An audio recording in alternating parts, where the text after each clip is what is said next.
Thank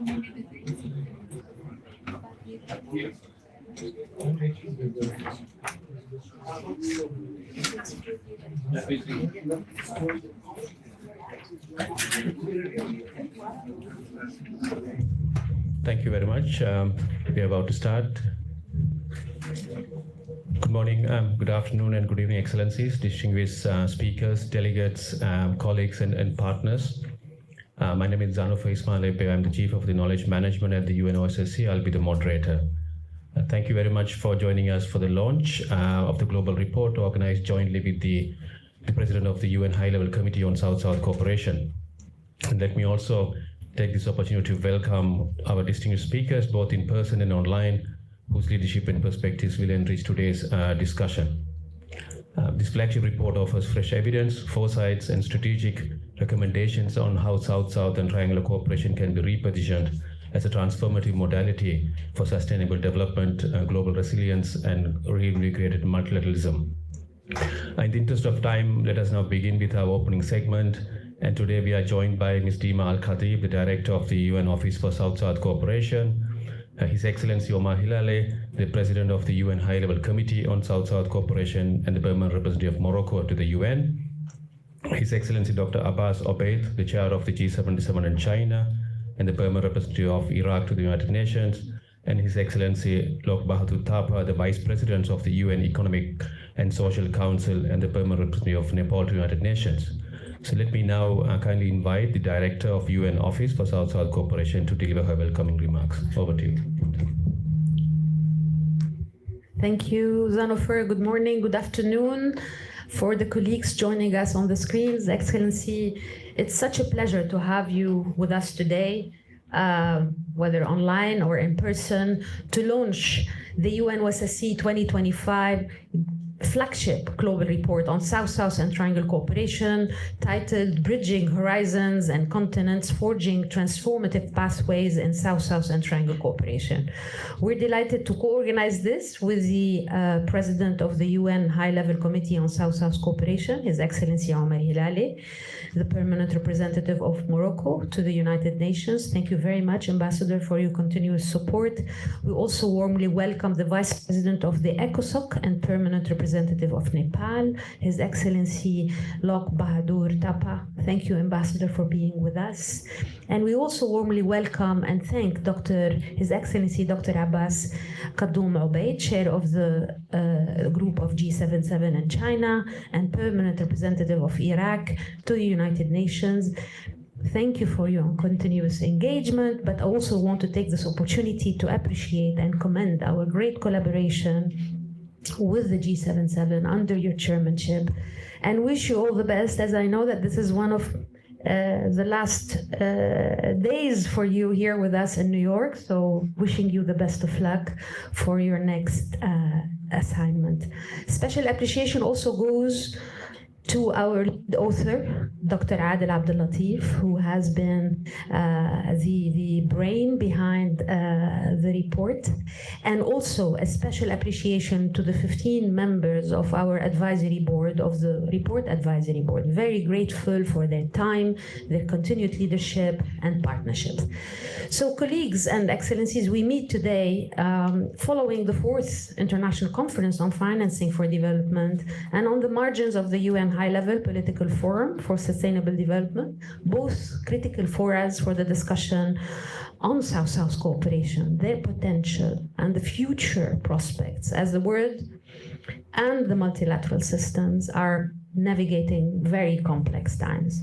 This independent report that you will hear about today comes at a defining moment as we mark landmark anniversaries also, the 60th anniversary of G77, the 70th of the London Conference, and the 80th of the United Nations. And we are reminded of the enduring legacy of solidarity and collective agency among countries of the Global South.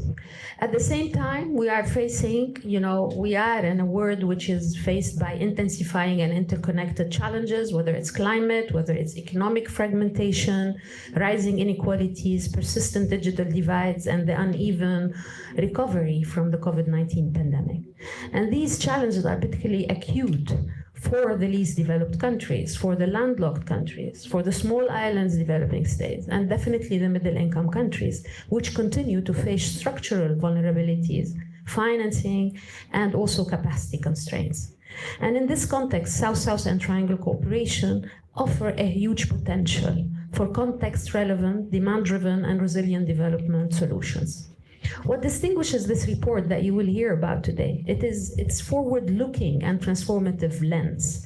It moves beyond cataloging practices to offer a strategic roadmap, repositioning South-South and Triangle cooperation as a core element of global development and multilateral renewal. It's framed through a foresight perspective, and it also anticipates emerging disruptions and identify opportunities to foster inclusive innovation, regional integration, digital cooperation, and resilient development. It will also provide us with actionable guidance for building strong, future-ready platforms for knowledge exchange, financing, and peer learning, and in doing so, it shifts decisively from reflection to action. Importantly, the report also reaffirms that triangle cooperation is not merely a complementary modality. It is a catalytic mechanism that brings together the comparative advantages of diverse partners to co-create solutions, to scale impact, and to foster mutual learning across regions and sectors. So the report highlights South-South and Triangle cooperation and also stresses that it is not any more a peripheral mechanism. It is central to shaping a more inclusive and sustainable global future. And for us at the United Nations Office for South-South Cooperation, and as we are developing our new strategic framework, and as we are embarking with a new high-level committee bureau, this is for us extremely timely to develop our framework and to also be guided by the pointers that this report is giving us. Across the South, the Global South, countries are working together already to co-create and scale up solutions, from agriculture and public health to climate action and digital transformations. And these efforts are not advancing progress towards the Sustainable Development Goals only, but they are also reinvigorating the spirit and substance of multilateral cooperation. Looking ahead, and as you will hear also from the lead author's presentation, the report calls on all of us to invest in stronger national capacities, inclusive platforms, and meaningful partnerships, including with communities that are often left behind.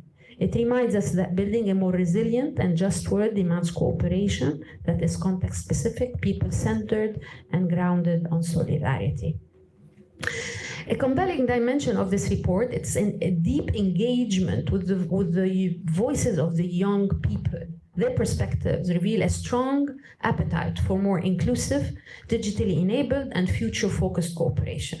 They view South-South and Triangle cooperation not simply as a modality of exchange, but as a platform for co-creation, innovation, and equity. And their insights challenge us to move beyond government-to-government engagement and to invest more intentionally in young people, especially in education, climate action, technology, and entrepreneurship. And as the report makes it clear, integrating youth perspective is not optional. It is essential for ensuring that South-South and Triangle cooperation remains relevant, responsive, and transformative. So as we launch the report today, we reaffirm our commitment to work together with all partners in a spirit of solidarity to build a world where South-South and Triangle cooperation continues to unlock potential, elevate voices, and turn global challenges into shared opportunities. Thank you again, and I'm looking very much forward to the rich discussions today. Thank you. Over to you, Zanof. Yeah, thank you very much, Dima, for your remarks and also initiating the process and providing strategic guidance. Let me now invite His Excellency Hilale, the President of the UN High-Level Committee on South-South Cooperation and the Permanent Representative of Morocco to the UN to deliver his welcome remarks. Thank you. Good morning, everybody. Dear Director, Sister Nima, Excellencies, ladies and gentlemen, it's my honor to address you today at the global launch of the 2025 Global Report on South-South and Triangular Cooperation. I would like to begin by expressing my appreciation to the United Nations Office for South-South Cooperation for co-organizing this important event with the High-Level Committee on South-South Cooperation. This launch is particularly timely as we stand at the juncture of multiple global transitions: digital, demographic, climatic, and geopolitical, that will shape the future of development cooperation. I'm pleased to note that the global report provides both compelling evidence and strategic vision. It underscores that South-South and triangular cooperation has become an indispensable platform for sustainable development, grounded in mutual respect, solidarity, and shared responsibility. With developing countries now driving over half of global trade in goods and services and innovation partnership, the Global South is no longer a passive participant. It is principal architect of global progress.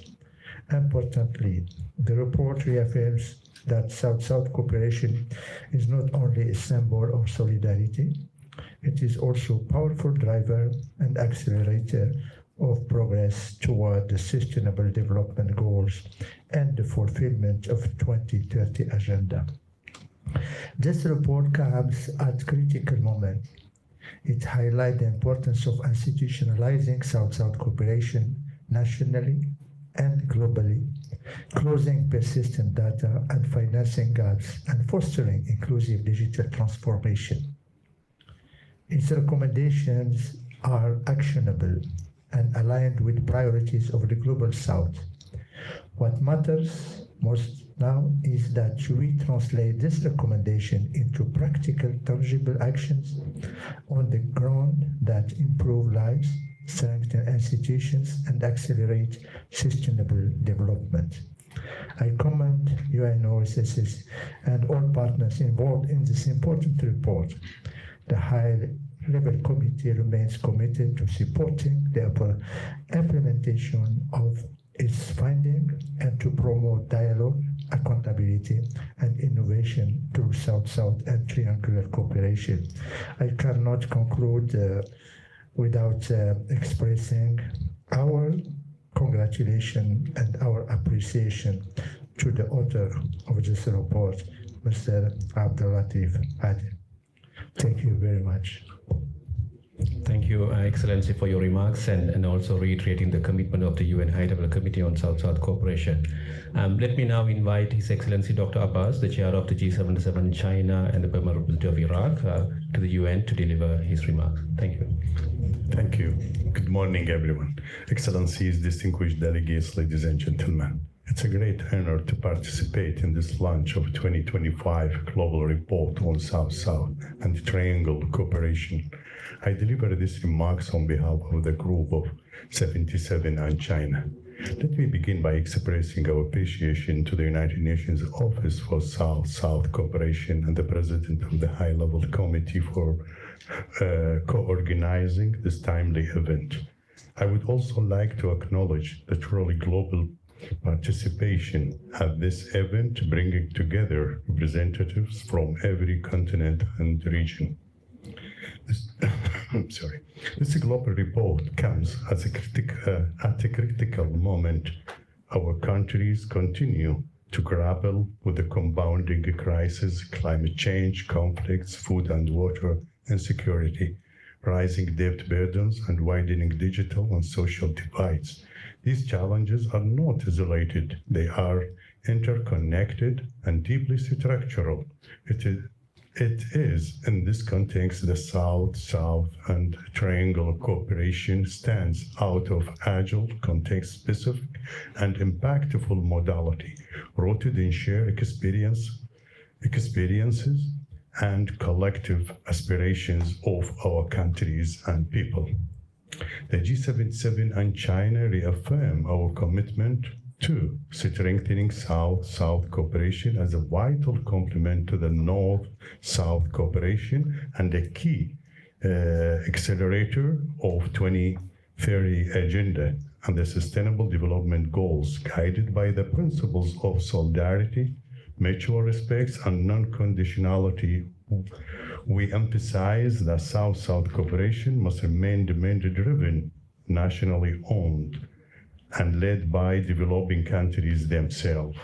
We particularly appreciate that the 2025 Global Report offers a thoughtful and substantive retrospective on the evolution of South-South cooperation from Bandung Conference and to the establishment of the G77 in 1964 to the Buenos Aires Plan of Action, the Nairobi outcome, and the 2019 Papa Plus 40 outcome document. This historical grounding reinforces that South-South cooperation is not a new or emerging trend, but a long-standing expression of collective agency, rooted in decades of shared struggle, solidarity, and development leadership by the member states. We welcome the 2025 Global Report as a very practical and policy-relevant contribution to our shared efforts. It reinforces many of the priorities we outlined during the 22nd session of High-Level Committee on the South-South Cooperation, which ably led my dearest brother, Ambassador Omar Hilal, the permanent representative of Kingdom of Morocco, including the urgency of expanding trade among developing countries and building regional and national ecosystems that enable innovation and resilience. The report also highlights the rising role of digital cooperation, climate smart technology, and knowledge sharing, as developing countries are not only recipients, but also contributors in innovative, homegrown solutions, from climate resilient agriculture and renewable energy to AI, fintech, and digital public infrastructure. The Global South is truly advancing shared progress through cooperation. The Group of 77 and China welcomes the attention devoted to the distinct challenges of middle-income countries, less developed countries, landlocked developing countries, and small island developing states. The report's acknowledgement of these groups and their specific circumstances is fully aligned with our long-standing call for tailored and inclusive approaches. We also appreciated the inclusion of youth perspective, underlining the importance of the next generation's vision for the future of cooperation. Furthermore, the focus on foresight is crucial, as it will inform ongoing policy dialogues that we are confident will extend well beyond this launch event. It is essential to recognize that unlocking the full potential of South-South and the triangular cooperation will require innovative approaches to financing, as well as strengthening collaboration with the development banks, international financial institutions, and the private sector. By mobilizing diverse resources and forging a new partnership, we can accelerate progress and ensure that our collective efforts deliver meaningful impact where it matters most. Looking ahead to echo the report's call for the robust monitoring and data system, we support efforts like the UNCTAD lead framework for measuring South-South cooperation, which will help increase transparency, accountability, and effectiveness.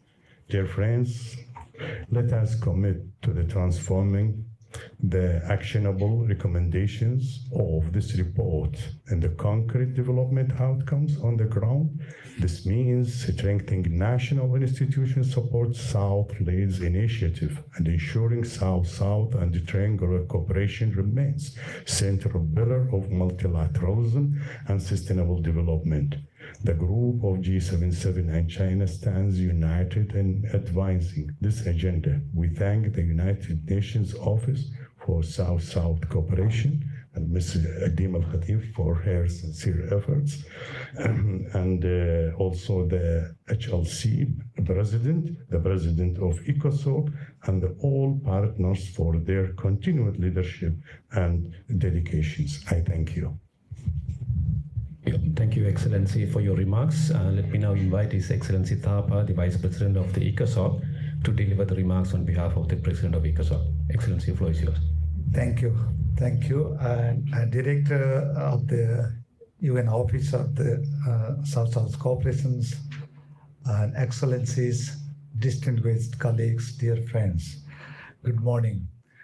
It is a great honor to join you today along with my fellow colleagues in the opening panel at the launch of this year's Global Report on South-South and Triangular Cooperations. The title, Bridging Horizons and Continents, Forging Transformative Pathways in South-South and Triangular Cooperations, could not be more relevant. I wish to begin by extending my sincere appreciation to Mr. Abdel Latif, the lead author of this report, for his outstanding leadership in bringing insightful, forward-looking and practical suggestions. His work provides not only a comprehensive analysis of where we stand, but also a bold vision of where we must go. Indeed, the Global Report arrives at a time of a profound global transitions shaped by the impacts of the climate change, geopolitical fragmentations, increased human mobility, digital divides, and widening inequalities. But it is also an opportunity to recognize the impact, creativity, and resilience of the Global South. The number speaks for themselves. The Global South now contributes over 50% of the global economic growth.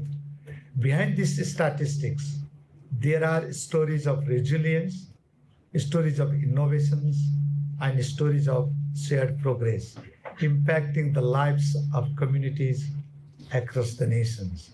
South-South and Triangular Cooperations is not merely a complementary to North-South cooperations, but it should be seen as a transformative force.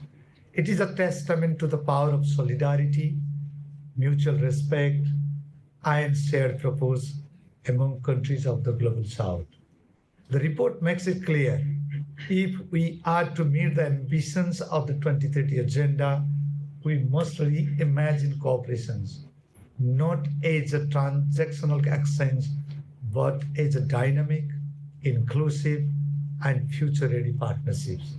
We must ensure that South-South and Triangular cooperations brings impact and development effectiveness in the interest of the developing countries. Distinguished colleagues, friends, I'm glad that the report identifies sensible recommendations for doing so. This is not a new conversations for the Economic and Social Council. Over the years, the Council has consistently recognized the value of South-South and Triangular cooperations in our deliberations.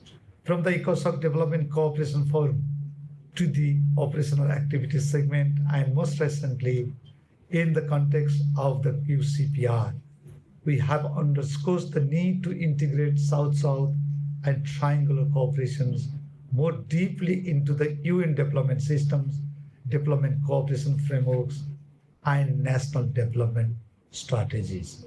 But we must now move from the recognitions and conversations to action and impact on the ground. The ECOSOC has a critical role to play in this transformation. The HLPF would be a natural place to have these discussions going forward. We must become more proactive in championing South-South and Triangular cooperations as a strategic enabler of the SDGs. This means fostering more policy coherence, enhancing capacity development, and creating opportunities for peer learning and innovations.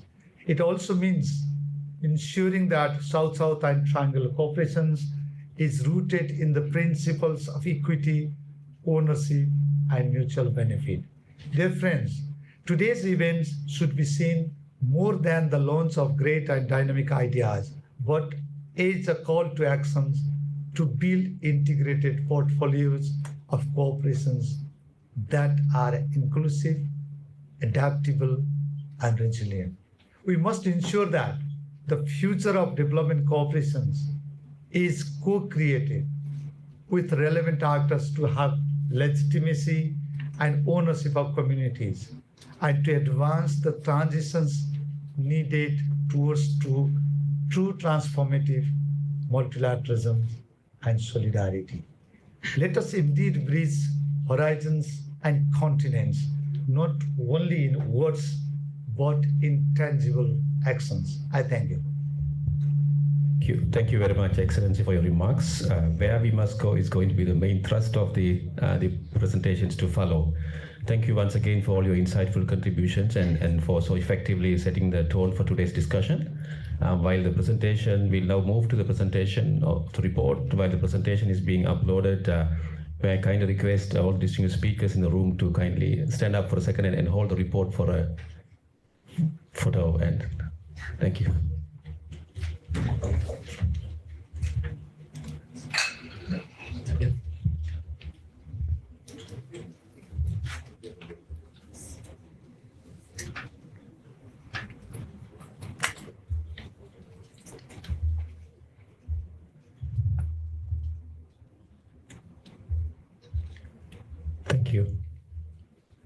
Thank you very much. It's now a pleasure to invite Dr. Adel Abdul Latif, the lead author, to present the report. Dr. Abdul Latif is a senior international consultant on international development with over 40 years of experience. His professional journey includes distinguished service in the United Nations system and 2 decades in the Egyptian Foreign Service, where he reached the rank of an ambassador. Dr. Adel, the floor is yours. Good morning. Thank you, Jennifer. Excellencies, colleagues, and distinguished guests, let me start by first thanking the United Nations Office for giving me the opportunity and entrusting me to prepare the 3rd report on South-South cooperation. It is a privilege, of course, to work on such actually an important publication that is coming also at a very important moment in the history of the United Nations and globally. It is a privilege to present the report today, a flagship, as I said, publication of the office. Before that, there was a previous report in 2009, 2019, and 2025. It's the 3rd report.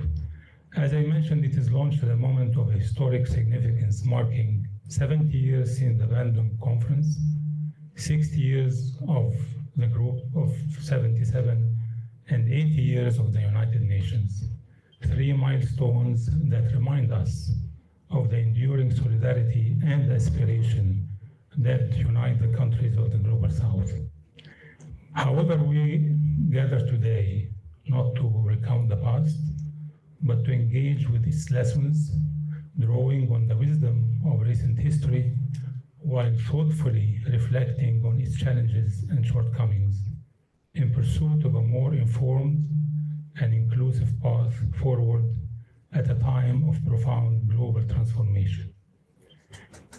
Today we witness, of course, the international order is being reshaped by the convergence of multiple crises, accelerating climate breakdown, intensifying geopolitical realignments, rapid digital disruption, and widening inequalities. These forces are challenging the very foundation of our global development architecture. And yet, amidst all this, we continue witnessing the strategic rise of the South-South and Triangle cooperation, no longer a preferred or alternative mode of engagement. It is emerging as a central pillar of international cooperation, offering context-driven, solidarity-based, and innovation-oriented solutions to some of the world's most pressing challenges. After these introductory remarks, I would like to present you a very short presentation, in fact, trying to capture the main points of the report, which is drawing on extensive consultations and research. The report, in fact, examines, the four main pillars. The actors, when we talk about South-South cooperation, who are the actors, the Global South, how it is defined, the actions of working on South-South cooperation, the challenges that the countries are facing, and also the future actions. And I have been looking at this through, can you go back? Go back. Through actually the development since 1955, because Bandung, of course, was the foundation of South-South cooperation, where only 29 countries were there. Latin America was not represented at that time. But during this time, we will see that there is a thread, actually, of continuity, maybe not all the time, but in each decade, we witness a lot of achievements. In 1964, the establishment of G77 and also the UNCTAD. In 1978, we witnessed the first, actually, BAPA meeting, on technical cooperation. And after that, we start looking at the expansion, of the different groupings, at the regional level and also globally. It is since also the year 2000, we see a lot of intensification of actions in the Global South. We have seen 3 summits, actually, of the Global South by the G77 in 2000 in Cuba, 2005 in Doha, where this room is named after it, and also last year in Uganda, and also the establishment of BRICS, which actually also is a very important moment, and also the establishment of IFSA, India, Brazil, South Africa. They established also their own contribution to South-South cooperation. I have tried actually to look, what is the pattern here that is actually united all this. And we will see, although the global economic order was not and continue not to be very enabling to many developing countries, particularly the LDCs, as we see, and the SIDS and others, the achievement of the Global South actually is remarkable in 70 years. And we should actually celebrate that. But also, there are many challenges, not only the challenges of South-South cooperation, but the challenges that we are facing now on how particularly the LDCs and SIDS and others, will be joining the middle-income countries. The majority actually of the Global South, and here I would like to identify what I mean by the Global South. I meant mainly through international relations, how countries identify themselves. I didn't classify countries based on income or any other classification except their own sovereign decision to be part of a certain group, which is the biggest actually group in the world, is the G77 and China. And based on that, in fact, I looked, at how these countries, inside these countries, we don't have one group, or one body of countries that are similar. They are different, of course, in each region, in the 3 regions. And also, they have different ways of doing things. And also, they have different challenges. So during this time, the report went through all these, actions taken by countries, looking at the challenges, and I tried also to see how we can look at the future, which is actually in the last 2 chapters of the report, I focused more about how we can look forward. But it is important, as I said, to continue looking at not only the success of the past, but also the failures, that these are very important to take into consideration. If we go to the...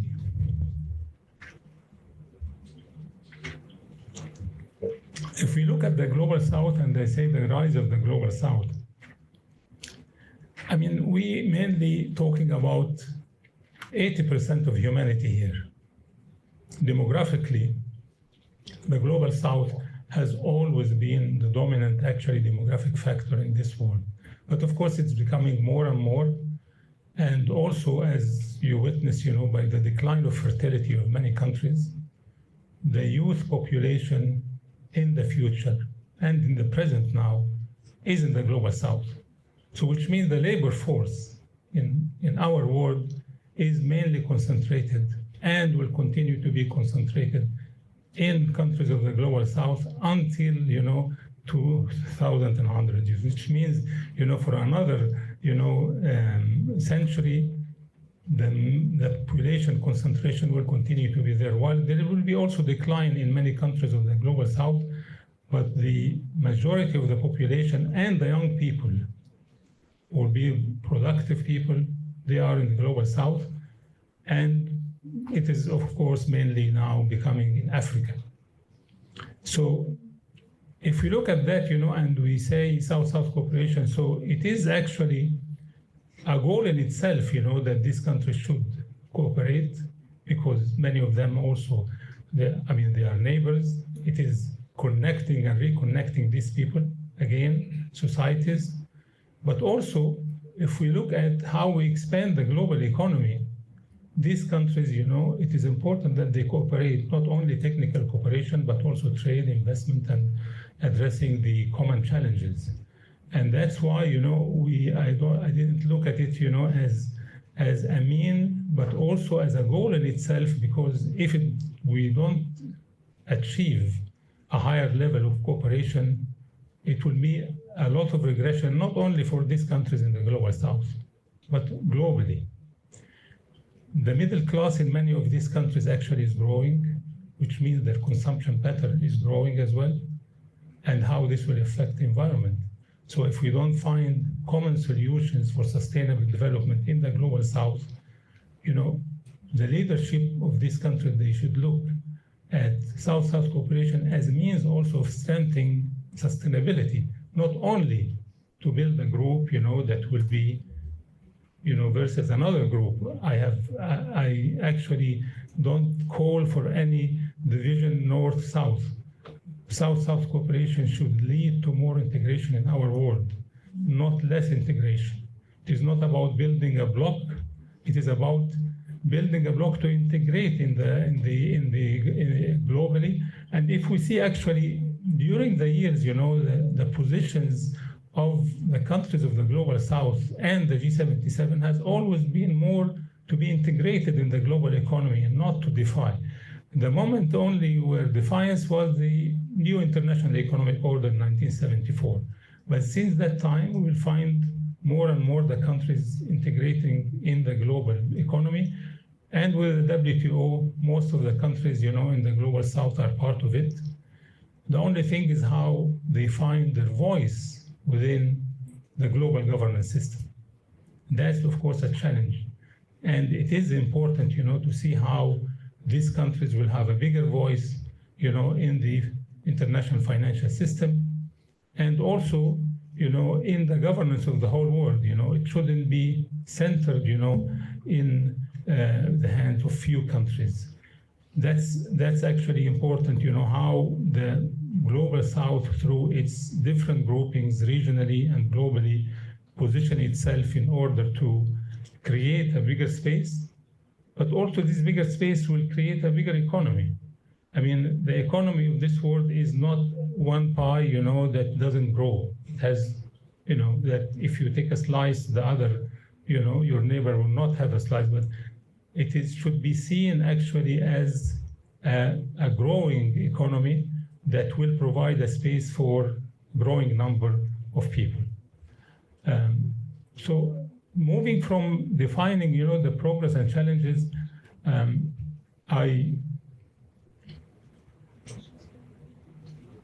I looked at the challenges. In fact, when we talk about the challenges, we have two sides of the challenges here.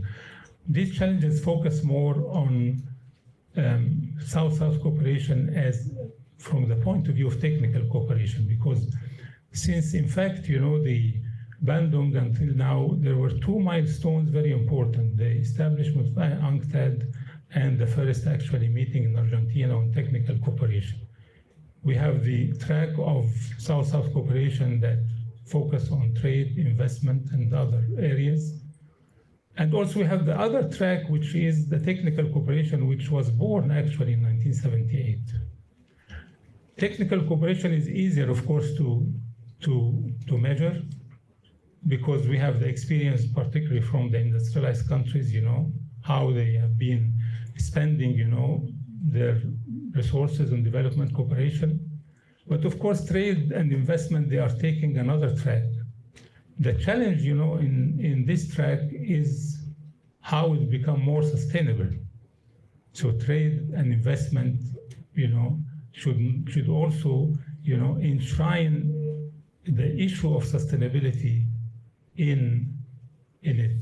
But when we come to the challenge of technical cooperation, we have a very important here, question, because increasingly you will find countries, particularly like China, India, and Brazil, South Africa, and others, they are going and providing more support that comes within international development cooperation. And there is a lot of lessons learned here. But how these countries also will adopt their own metrics, to measure, evaluate, and move forward and make progress, in technical cooperation. We keep talking about, for example, the issue of knowledge. And I spent a lot of actually readings, how we identify knowledge, and how it could be shared. Well, luckily with the, with digitalization, we can think now about easier way of changing and exchanging ideas. But before, it was very difficult, We have to recognize also the language and cultural barriers between many countries in the global south. And it's not only talking about knowledge and success stories, it is how these countries are doing and addressing their challenges, and how this will be transmitted and shared. That would require a lot of work to be done, codifying this knowledge and exchanging this knowledge, and particularly in areas with critical importance like climate change, where we find local communities are working on doing a lot of good work, in fact, in addressing climate change. And here also we have to, when we talk about the challenges, we have to think about actors beyond the state. It's not only the governments who will find solutions. We'll find growingly the role of the private sector, civil society, and most importantly, the think tanks. And we have some representatives here in this room. They play a very important role, in fact, in shaping the knowledge and the narrative about South-South cooperation. And they have benefited a lot, actually, from looking at the knowledge produced by the Global South on South-South cooperation. Because until recently, and you'll find most of the the knowledge on South-South cooperation, the Global South, was centered in universities in industrialized countries. But since actually the beginning of this century, we find this growing knowledge produced in the South, which in fact is a very important step forward. And I think we have to pay more attention, and the UN also has to pay more attention, and the office actually have been doing a very good work also in the network of think tanks from the Global South. Well, if we look at the prospects, one of the most important things, as I said, the question of agency, how the countries will position themselves within the global system, and how also they have the innovation ecosystems, and how to be more inclusive South-South cooperation, and how we integrate triangular cooperation. And I would like to focus on the inclusive South-South cooperation, because we have to think and focus more on the graduation of LDCs. They are a very important, number of countries. Their population reach more than 1.2 billion in our world, and it's very important to see how they will be integrated and how they start moving, to middle-income countries and forward. And when we talk also about inclusiveness, we have also to think about the solutions. It has to take into consideration issues about youth in the Global South, and also women empowerment and the gender aspect. So the Global South is not only about men, it's also have 50% of it women. And we have, to mainstream more and more the issue of women empowerment in South-South cooperation as one of the principles that were established, as well as the issue of sustainability, as I said. The issue, of course, of agency is quite important, when we talk about, the financial system, it is, many countries actually are trying to address this, and there is a lot of work have been done by countries, in the global south to start having their own financial institutions that work on South-South cooperation and providing finance from China to India and many countries also in the Gulf Cooperation Council. They have been working on this Islamic Development Bank. And this actually network of institutions are becoming very important in our world. The innovation ecosystems, have to recognize that many countries now in the global south have been contributing a lot to technological, advancement. China and India, they are playing a very important part. And here we have to look how this innovation can build platforms, in order to connect countries in the global south through these platforms. If you move to well, this actually the last slide. It's about what needs to be done. I will not repeat myself. I just would like to emphasize again that moving forward will require a lot of work among countries of the global south. The challenge that I have been facing all the time, that you cannot find knowledge in one place and solutions, that are not actually codified in an easy way for development practitioners and also government officials. Building platforms connecting, based on sectors, for example, on climate change, we need to have one platform, that will connect these countries together. And we have to recognize the growing role of the civil society and NGOs in the global south in that respect. It is important, to reach solutions in, very fast, very fast, and also in a way that could be applied. Government officials will not spend a lot of time reading, a lot of documents. They need to learn from each other in an easy way how they can apply the solutions. And one of the important actually recommendations that I made in this report is how you build these platforms based on the sectors and based also on at the regional level. Lastly, I will have to recognize also that the important work that has been done at the regional level in Latin America and the Caribbean, in Africa, and in Asia and the Pacific. One of the biggest actually groupings now in the world is the ASEAN. It has been growing since actually its establishment. And it shows a very good example, of how countries can come together with different actually economic systems and different ways of doing things, but they have been, in fact, very successful in positioning themselves in the global economic world. In Africa as well, we have to recognize the role of the African Union in establishing different platforms. And of course, it is taking, a longer perspective. It is for 2063 Africa agenda. And this is important to look also at the different ways of how these countries are doing things and how we benefit. And when I talked also the platform, coming back again to it, we shouldn't actually look at building new platforms. You have already regional commissions, they are there. We have the regional development banks, how we activate their role, and also the growing role of the private sector and think tanks. But the challenge here, they don't have one forum actually that can unite them in order to join their efforts to address the challenges of the global south. The last actually slide is just how we move actually forward in a transformative way from the imperative of South-South cooperation, from fragmentation to integration, from solidarity to strategy, and from being in the margins to be, playing a bigger role on governance, and from conventional to more transformative actions. Thank you. Thank you very much, Adele, for that excellent presentation. So in the interest of time, we will take the questions after the panel discussion. So if that's okay with the panel. So let us now, before we introduce the panel, I just want to mention that the report is now available online on the event website, along with 5 background papers, the statistical analysis, and also a video on the key messages.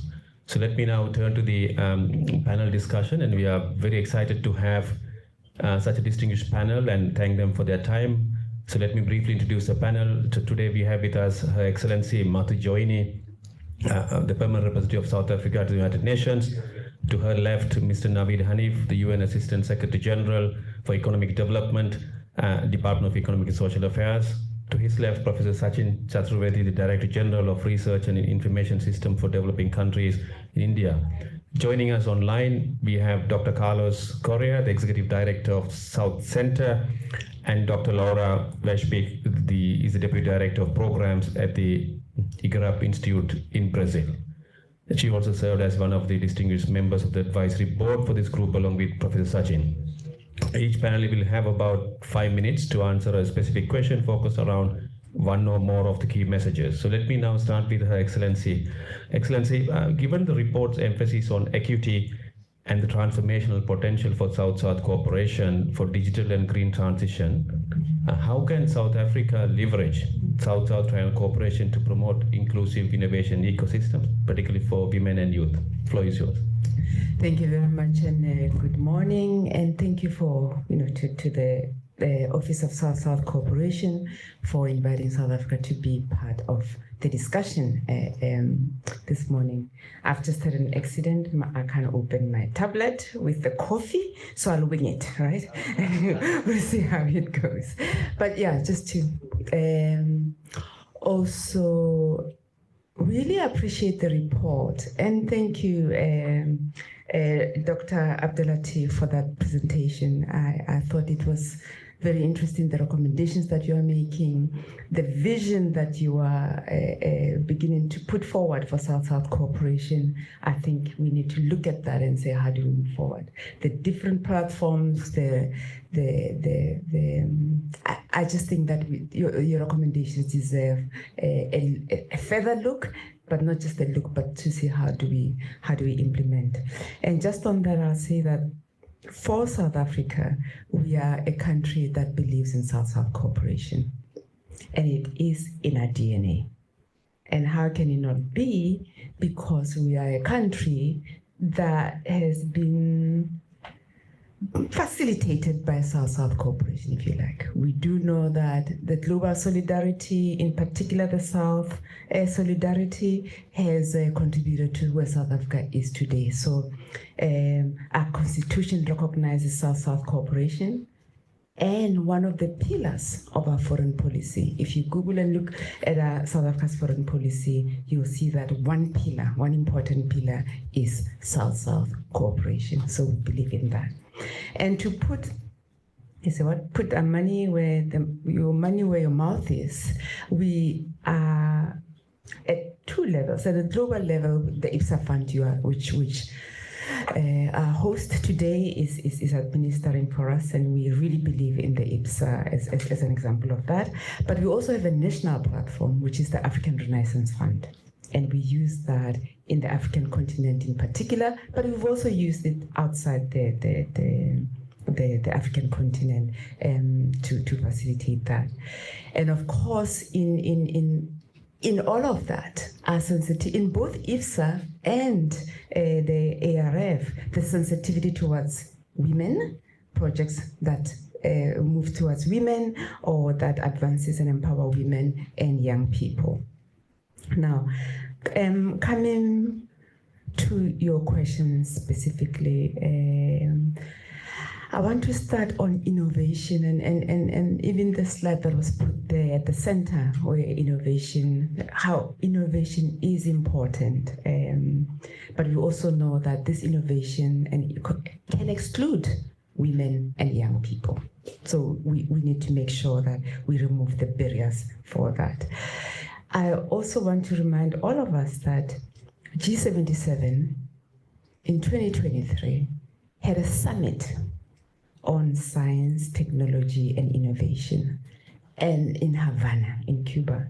And the recommendations there around innovation and including women and young people, we still are very valid, are still relevant, and we need to look at how to implement. But it just shows how, as countries of the South, we have been focusing on the importance of innovation. And we know that it powers progress in our society. So if that's the case, then we want women and young people at the center of these innovation ecosystems. So at a national level, we need to design the ecosystem in such a way that they recognize that. For South Africa's national system, and there was a focus on how we need to strengthen national systems. Universities are really at the core of our innovation ecosystems. Education of young people, programs that focuses on educating women in particular, and therefore, and you also find research chairs in different universities. So that whole system of education and how education can lead to an accessible and inclusive innovation ecosystem is important. That's number one. Number two, government. We've used government policies, we've used government programs for skills development, and we've used innovation platform to address this particular issue of South-South cooperation. So the mix of policies, policies are going to be important because that's where you direct your thinking, and that's where you then put your financing for that.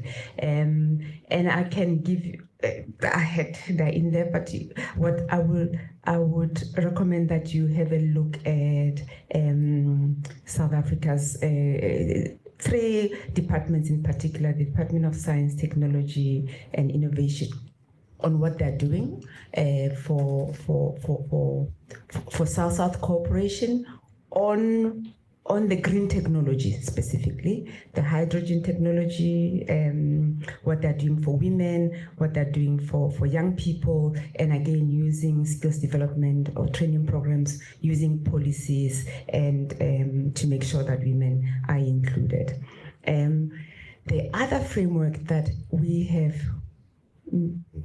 it has guided our own transition, green transition, is the just transition framework. You all know about the just transition. That just transition framework makes sure that women and young people, as we transition into the, we make sure that women and young people are taken care of.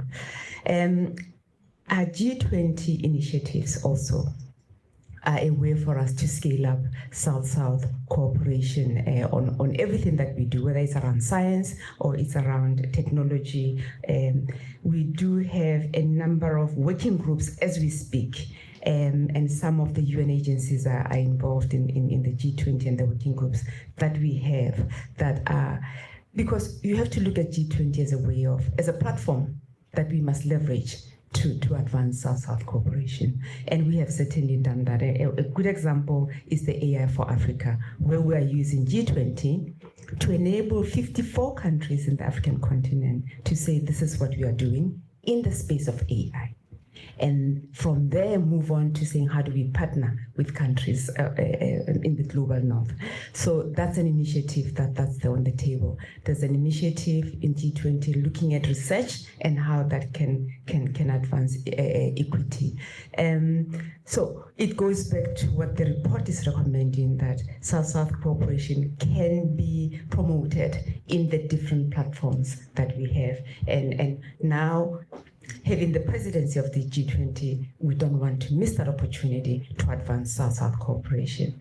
I thought about, and I actually had to reach out to my own colleagues to say, are we putting language in South-South cooperation in our negotiations here at the UN, in the text that we are negotiating? And what happens when we do that?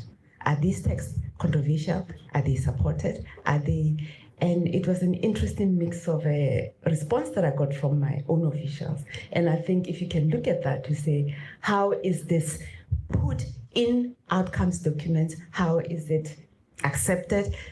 Because I got a sense that there are some issues there that we need to unpack. And someone like Mr.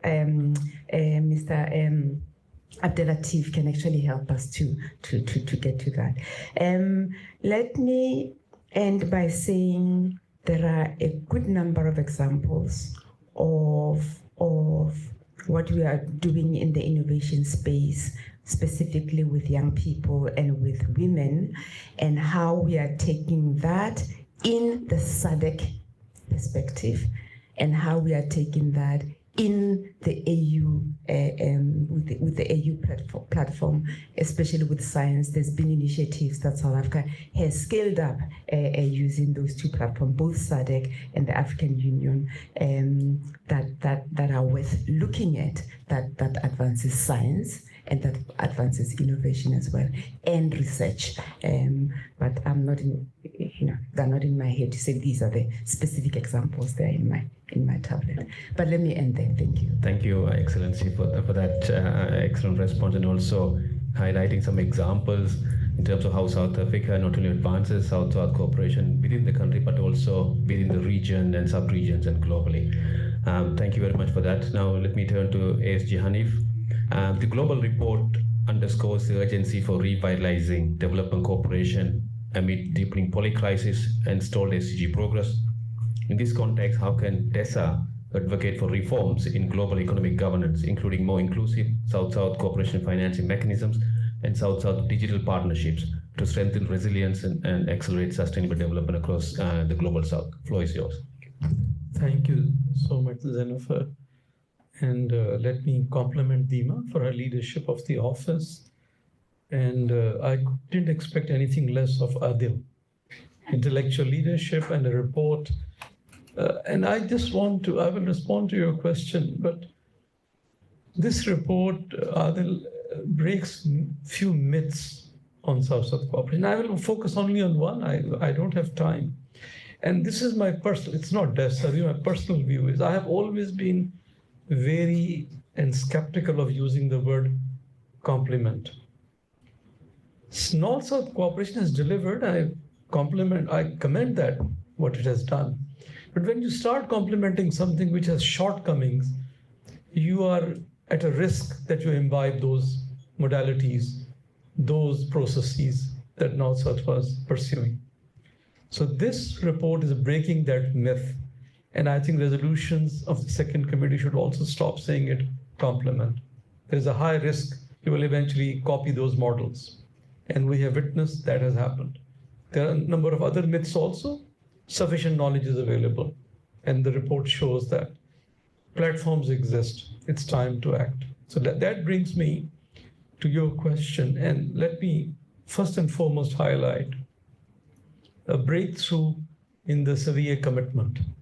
If you read the development cooperation section, it has called for a fundamental shift in the development cooperation conceptualization, delivery, impact measurement, governance, inclusion. South-South cooperation should lead that change. And what does that mean?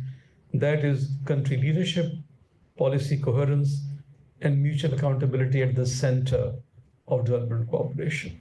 These shifts are long awaited. They have to happen.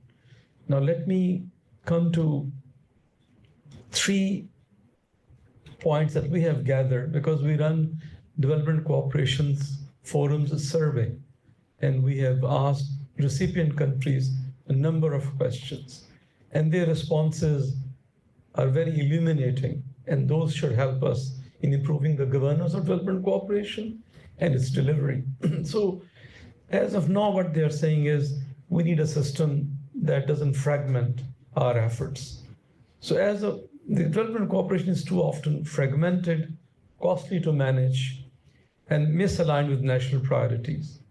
Efforts are often duplicative, disjointed, and difficult to track. And this undermines both efficiency and impact. So what are the 3 things they're asking for? First and foremost, cooperation must align with country-led strategies and systems. We keep on saying countries are in the driver's seat, but without the steering wheel. You can sit on the seat, but you're not driving it, period. That has to change. Countries' strategies should drive development cooperation priorities. It's an opportunity which Sevilla has opened for us, and we should avail of it. And this report opens doors. What does it mean? It means national systems of planning, budgeting, procurement, and monitoring, instead of setting up parallel structures. And we also need to build national capacities. Ambassador mentioned South Africa is doing it. Second, we must improve coordination and delivery. Governments are asking for fewer, more coherent interventions, ones that reflect comparative strengths of partners without duplication. And that's also a long-awaited call by ECOSOC and the DCF. The Development Cooperation Forum brings together actors from all parts of the system. So North sits there, new providers will be there, civil society is there, all stakeholders can come together. DAC does excellent work, Development Assistance Committee, but only DAC members sit there. South is not represented there. You need to come to the Development Cooperation Forum to shape the new architecture, which is broken, and Sevilla recognizes that. Third is development finance should be made more accessible, predictable, and designed to the needs of countries that are seeking it, which means long-term affordable windows should be opened. And there, the SVA commitment has many areas, tripling the MDB, capital base, STR utilization. Those are right there for us to embrace and implement. So this is what the case I am making is, Sevilla has given political direction, DCF has a platform, this report has ideas to lead the rebuilding of development cooperation architecture. It's an opportunity which South should not miss, and we need to move forward. I just want to end with an example. This is an infomercial. So DASA and UN Office of South-South Cooperation is working very closely on South-South Galaxy, which now hosts hundreds of peer learning opportunities, institutional models, and policy resources. It's all about digital innovation, and we are glad that we are cooperating with the Office of South-South Cooperation. So as we reflect on this report, we must stay focused on outcomes. The stakes are too high to get lost in the process. System must deliver not just commitments, but results. And that's my key message to the leaders here. And let's not lose this opportunity, which we are starting the architecture rethink before the end of the year, because DCF has to deliver that by next year. So I encourage all of you to engage in this conversation. Thank you. Thank you, Mr. Naveed, for your intervention. Let me now turn to Professor Sachin. Professor Sachin, with the Global South increasingly recognized as a driver of innovation and alternative development pathways, how can emerging economies like India advance South-South triangle cooperation in areas such as digital technology exchanges, inclusive financing, and triangular knowledge partnerships that respond to global crises and reinforce mutual resilience and SDG delivery? Thank you. Thank you. Thanks. Good morning to everyone. At the outset, I must congratulate my sister Dima for leading this excellent publication and getting the teams together, and also must congratulate Adan for very, very stimulating output. I think, as the panel has already pointed out, there are issues which are important, and given the year we are in, the South African leadership on G20 is creating new pathways in terms of how the Global South has to engage and what are the ways we can really bring in. I have been asked to cover 3 themes, and in 5 minutes, I have to cover digital technology, the inclusive finance, and triangular development cooperation. Let me be very quick and capture 7 points that I have in my mind to make. First and foremost, I fully agree with my old friend Naveed in terms of how we bring in country-led strategies. And I think that's where sectoral specificities are extremely important for us to identify what are the roadmaps that are important. From Indian experience and given the kind of public expectations that are there in the global south, with rise in per capita income, people's aspirations have also gone up. Digitalization and digital public infrastructure are really the way forward. Unfortunately, both US and EU, they do not give us the roadmap in terms of how we lay out the digital public infrastructure. And here, the traditional prescription of market forces to be allowed may not be helpful. India's own experience is showing very clearly that we have to take the classical middle path. And the classical middle path is the government laying out the infrastructure and private sector leveraging their strength. And this is something which is extremely important for us to absorb the externalities of digital public infrastructure delivery.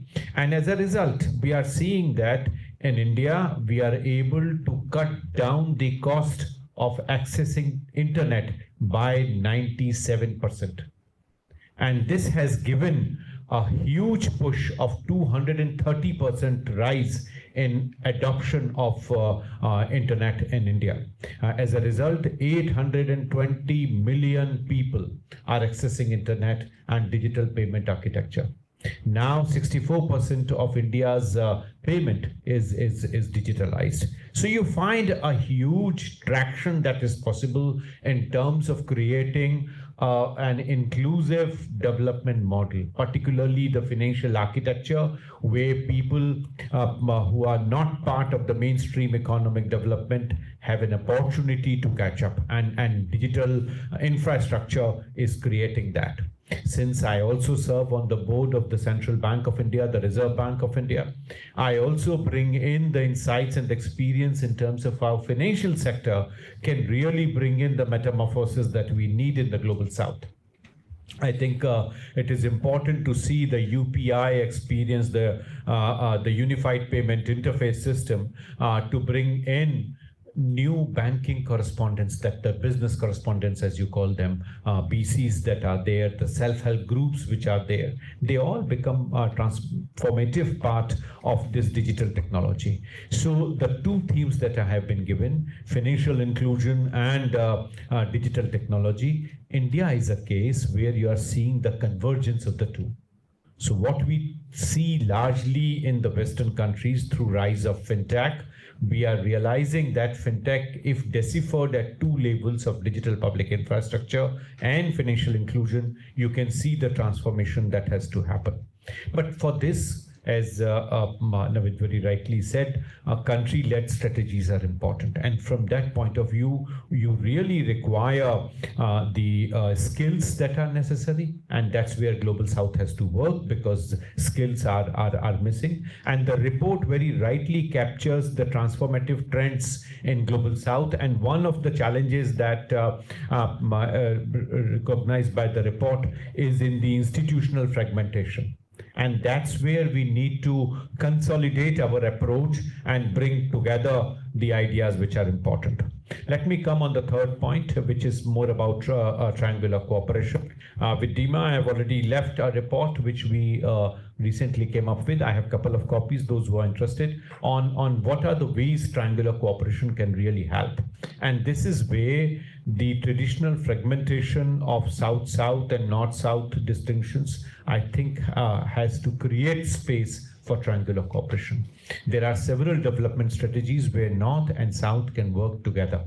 And digital public infrastructure, financial inclusion, the new capital intensive development projects that are necessary, I think would provide the heft that is needed for us to go forward. And this is where another example is important. With Germany and India, we have worked in 4 African countries to take forward the micro units development and sort of refinancing agency Mudra loan that is being provided in terms of strengthening small and micro enterprises for their betterment. And this, I think, is giving new impetus in terms of adoption of agriculture technologies, particularly by small farmers. So you find that triangular cooperation can bring in the issues. The larger part that this report points out is more in form of how we look at the norm setting, and that's where the distinction of north-south comes in. Who is deciding the norms? Who is part of this norm setting exercise? How accounting would be done, whether we follow the OECD DAC approach or we follow the Global South approach. These are some issues which are still outstanding. And I would really appreciate if while this report is being popularized and populated across seminars, and I see Carlos is here, if South Center takes up the task, we can really bring in deeper analysis in terms of how they, particularly now in Brazil with the BRICS leadership, Alora is here, we can see what dimensions of engagement we can bring in to take this forward. I stop here. Thank you. Thank you very much, Professor Sachin. Now let us turn to the two online speakers to kick off the interventions. We have Dr. Correa from the South Center.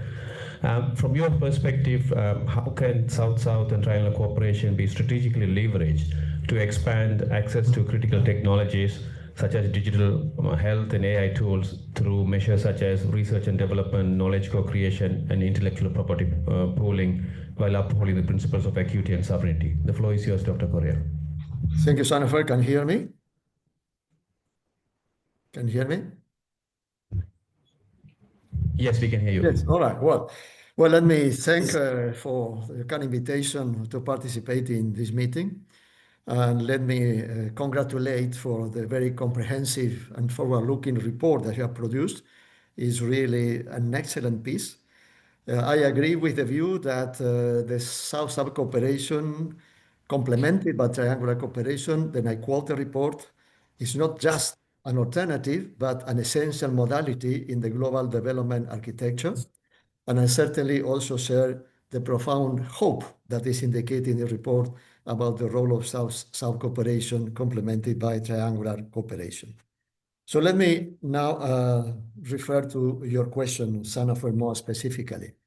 Let me start by indicating that, interestingly, in the Bandung Declaration of 1955 that was already mentioned and is referred to in the report, there was a call for South-South cooperation in technology.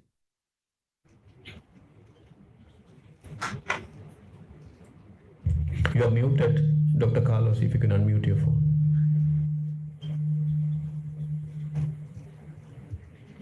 Okay, so yes. it's back now. I don't know where it was lost, but I was saying that, interestingly, in the Bandung Declaration, there was already a call for South-South cooperation in the area of technology. I quote what the declaration said: the participating countries agreed to provide technical assistance to one another to the maximum extent practicable in the form of experts, trainees, pilot projects, and equipment for demonstration, training and research institutes, so on and so forth. So this was already in the Bandung Declaration. Later statements led by developing countries, however, emphasized more on transfer of technology from the North. And this was a reflection of the huge asymmetry in science and technology between the North and the South. For instance, the report of the first UNCTAD conference in 1964, that the same year where the Group of 77 was created, indicated that developed countries should encourage the holders of patented and non-patented technologies to facilitate the transfer. So there was an emphasis on transfer of technology from the North.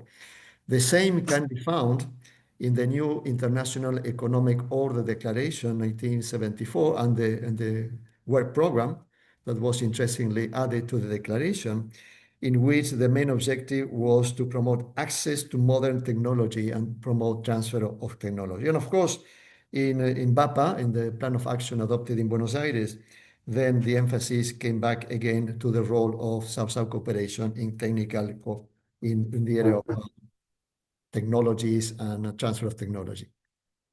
But as we know, historically, the North has dominated in science and technology. But the good news is that this is changing. If you look at recent statistics about global research and development, you may see that in the year 2000, developing countries accounted for between 10 and 13% of global research and development. And currently, developing countries account for about 37% of global research and development. So this is a major increase. Of course, the increase of research and development in China explains a lot of this. Also, the increase of research and development in India, in Egypt, and Vietnam. So there have been many important advances, as we know, in China, in different areas, in computer technologies, in the area of batteries, the telecommunications, so on and so forth. In India, enormous progress in the area of computer technologies. India exported last year 205 billion US dollar in information and telecommunication services and software. So as Sachin has mentioned, has an impressive development. And all these can be available for other developing countries. And of course, there are many other developing countries that have produced technologies, for instance, agriculture. Just to mention one example, some rice plant varieties in Philippines, which may be of great use in other countries. So there is a lot that can be offered by developing countries in terms of technology. Then how can South-South cooperation be leveraged to expand access to these critical technologies? And in this respect, I would like to mention the efforts that have been made in BRICS, and it was already mentioned by Sachin, since 2011. The first BRICS ministerial meeting on science and technology took place in 2014. There were many important developments, including adoption in 2017 of a action plan to innovation cooperation. There was a call for proposals in 2018, and therefore BRICS has become very active in promoting technological cooperation, exchange of technology among BRICS countries and other developing countries. And this is a very important development. Now, with the expansion of TRIPS, this, of course, becomes even more important.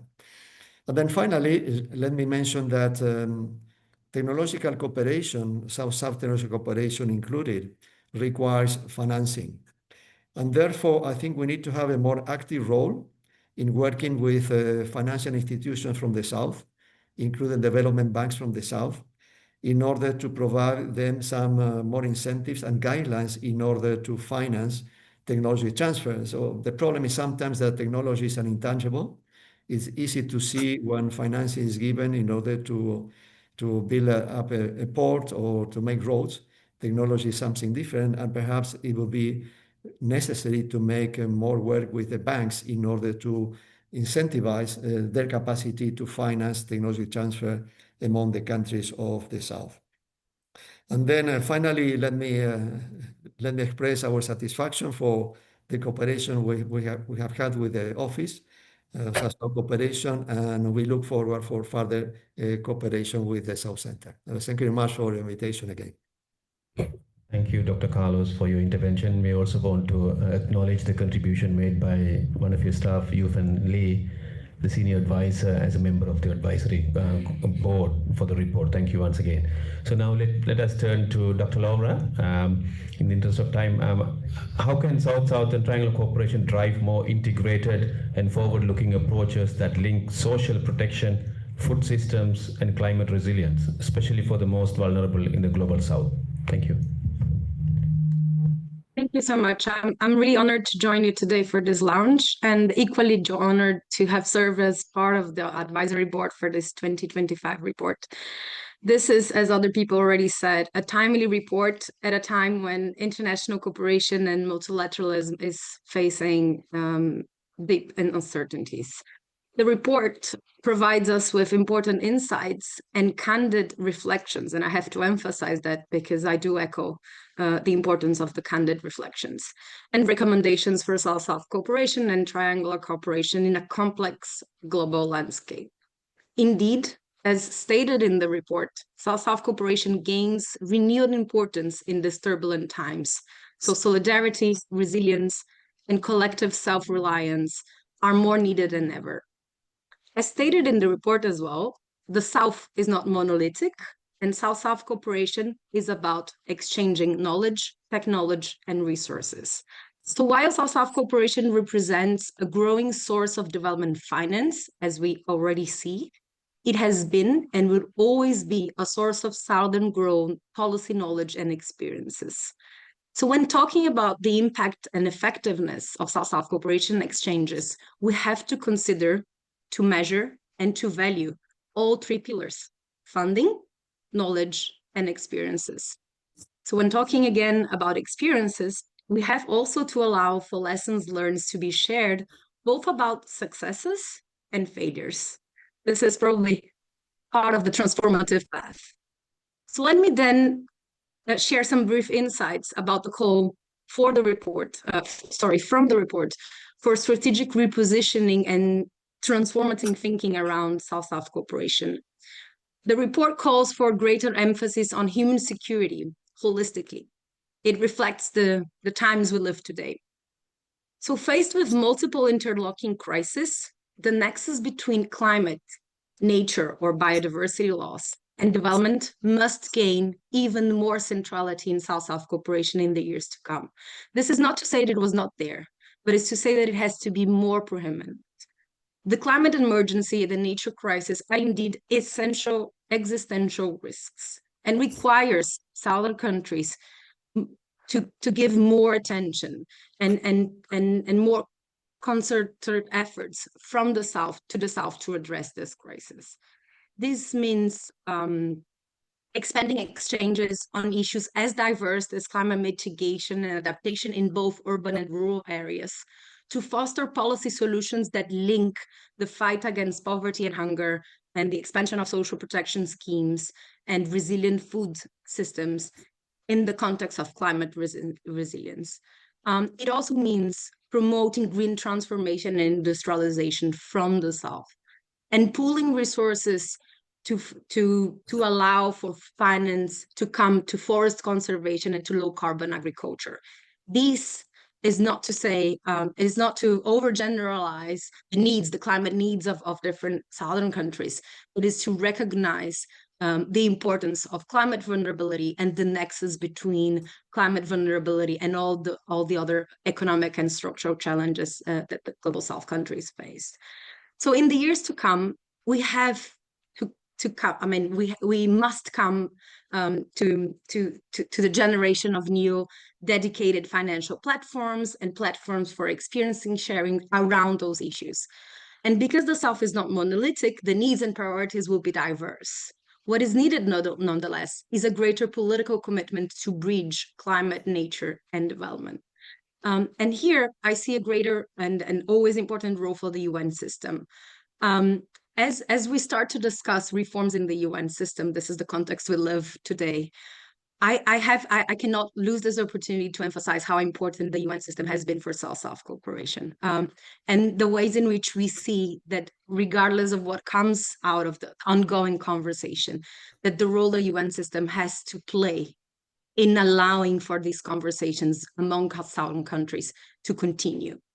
So let me end by once again congratulating the UN Office for South-South Cooperation for this extremely important report, and also to echo a call that UN members must be committed to this transformative agenda of South-South cooperation, including in the innovation of ways of doing, ways of measuring, ways of assessing development cooperation and South-South cooperation in the years to come. Thank you. Thank you, Dr. Laura. So this concludes the panel, the intervention from the panel. We'd like to thank all the panelists for the rich and thoughtful contributions. So we are running really late. We're mindful of that. We have received a couple of questions, and we will address any unanswered questions through the FAQ, which we will develop and post on our website by next week. But so in the interest of time, let me quickly read two questions. This is from Binod Lamsal. From a strategic perspective, what institutional or political changes are mostly needed both within the global South and across the multilateral system to ensure that South-South cooperation becomes a coordinated and lasting force in tackling climate change and advancing climate-related SDGs rather than fragmented or ad hoc efforts? The second question, with regards to global trade and infrastructure, Africa has lots of resources, but yet faced with the challenge of having limited processing facilities or industries to turn them into finished and usable products, hence prompting members of the continent to engage in trade deals and partnerships with Western economies for minimum yields, thus highlighting the economic disparity between the global south and the global north, which eventually leads to a high level of inequality. That being said, is there any possibility for a regional industrial cooperation in Africa and the global south at large in order to create a channel of income geared towards the development of the region? Also, is this part of the SSC's vision for the future? If yes, what is the SSC doing towards achieving this milestone? Adel, can I invite you to reflect on any of the questions, and then also the panel members if possible? Thank you so much. Well, I know that we don't have enough time, but on these two questions, in fact, when we were in the process of preparing the report, first of all, when it comes to the issue, the first question on the institutional side, I use this platform actually to invite the member states, to rethink also how the G77 position itself by adopting a new narrative that is based more on how to be more active globally, not as only, as my dear friend and colleague Navido left us, that it is not really about complementing things. When you talk about 80% of the population is in the global south, you don't need 20% to complement you. You are already occupying a very important, space in this world demographically, economically, and also you own the future because you have the US. So all this actually should lead us to rethinking about how institutionally, not building new institutions, how the current institutions can work better. The role of the G77, the BRICS, IPSA, and different, I don't think, we need to look at new institutions because it is costly. You don't need, to replicate things, and how to use more also the UN system, because you have regional commissions who are really very important. You have also the role of this office, UNCTAD. You have a huge network, that you can build on it. But in fact, you have to build all the time, not from the point of view of recipient. You are a partner, whatever any action, will shape the future of this world will be mainly happening in the global south. As I mentioned earlier, having the growing, size of the middle class in the global south is shaping the world, by the consumption, how this will impact sustainability, how this will expand the global economy.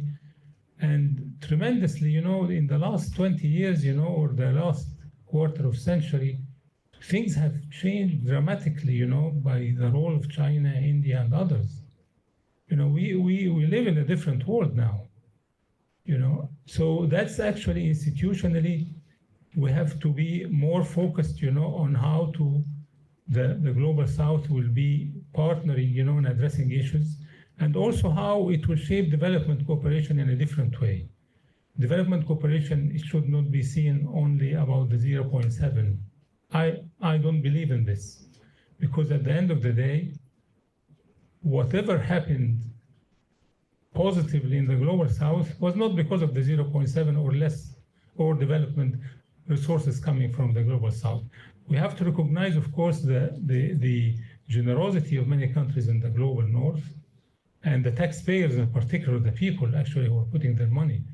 But the result is not all the time, and if you take the analysis of the World Bank, was not leading, to many of what these countries wanted, and also did not alleviate, in many cases, the question of poverty.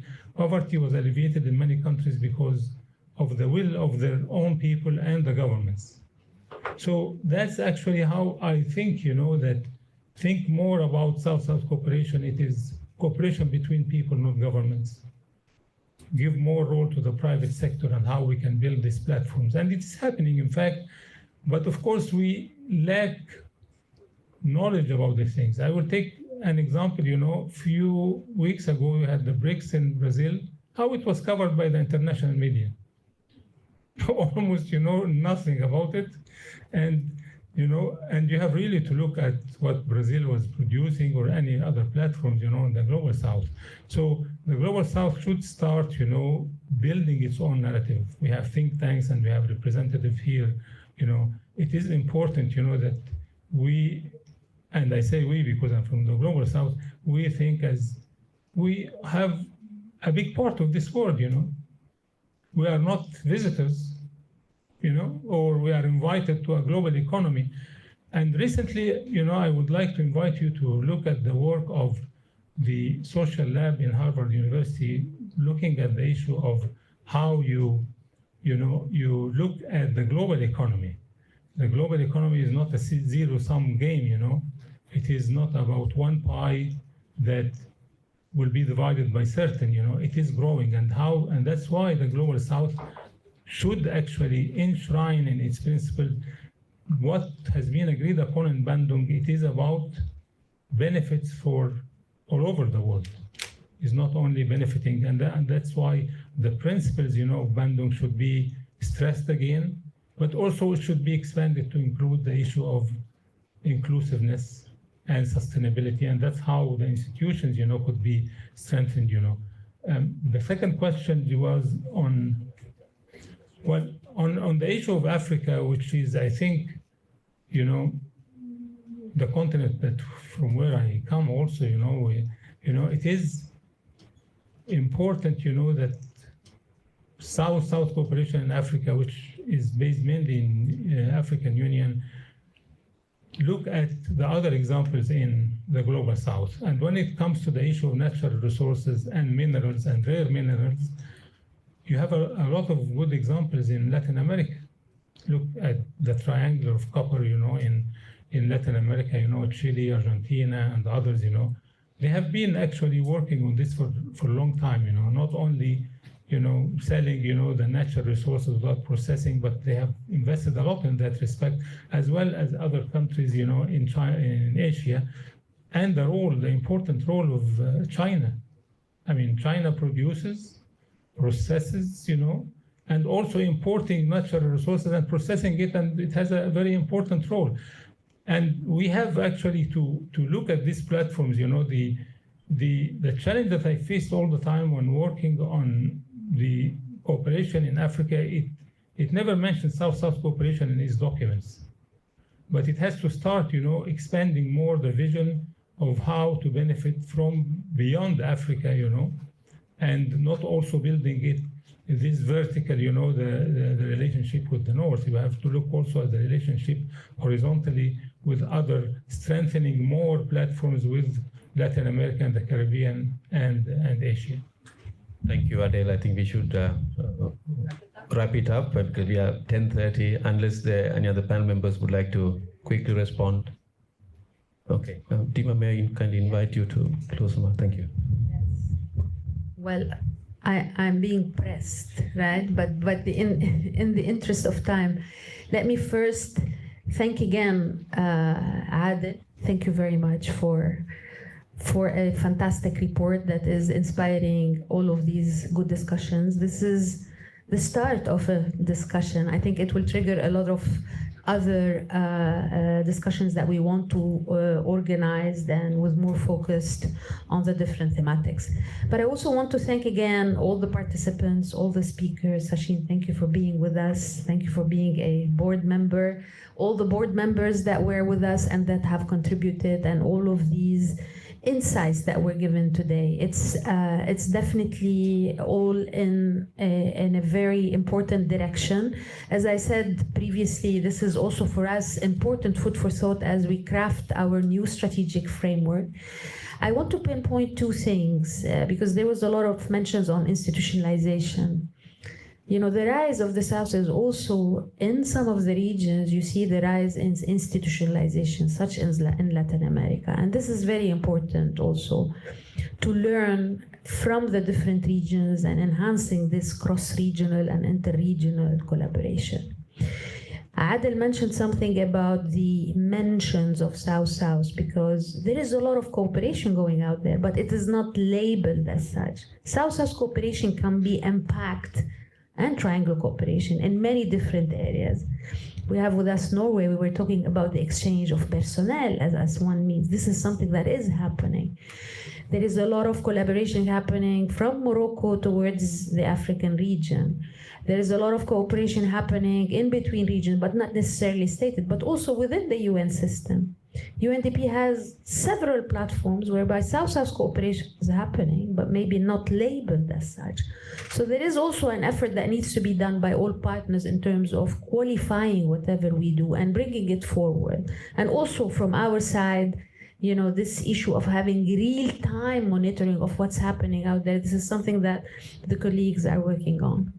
So a lot more to do, but we count on everybody and on the collaboration of everybody to be able to move things forward and to contribute in a collaborative effort to make South-South and triangle cooperation an integral part of development cooperation. Not anymore as an add-on. Let's add it. It's not an annex.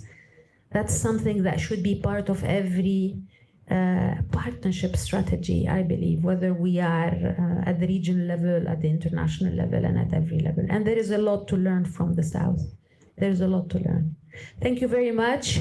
And let me also thank my colleagues who have been also chaperoning all of this effort together with Adel, Zanofer, Dumitru, Navida, Cynthia. Where is Cynthia? Cynthia.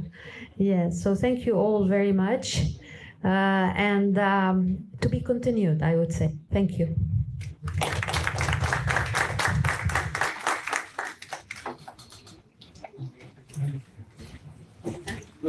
They have a lot of patience.